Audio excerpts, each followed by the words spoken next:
What's Valve's take on piracy? Piracy to us, so we don't really worry about piracy. When we think, when you look at the top 10 issues on our list at any given point in time, piracy is almost never, something that's on that list. And the reason that we think that we don't have issues with piracy is that there's misconceptions in the industry about what piracy is, right? There's assumption that what is piracy? Piracy is about people who want to steal stuff from you, right? That they don't want to pay any money and they want to get your content. But when you look at the fact that these people have, $2,000 PCs and, they're spending $50 a month US more on their internet connections, clearly they're willing to spend money.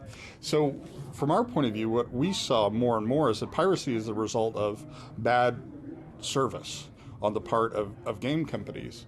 So an example where that was really clear is Russia, right? Everybody in the United States knows that Russians are pirates, right? So there's no point in localizing your game. There's no point in making your product available in Russia because all they'll do is pirate it. When the reality is that the pirates in Russia we're actually doing a much better job than the games companies themselves in localizing the product and making it available. So if I wanted the product and I didn't want to wait 6 months to get the product, and if I wanted it in Russian, I was going to have to go to a pirate simply because I couldn't get it any other way.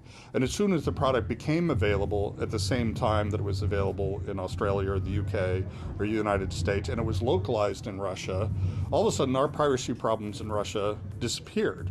So it really is a question of viewing yourself as how can you provide the best possible service to your customers, and pricing really is one of the less important aspects of that whole equation. People are happy to pay money if they're getting what they perceive as a great product delivered on their terms.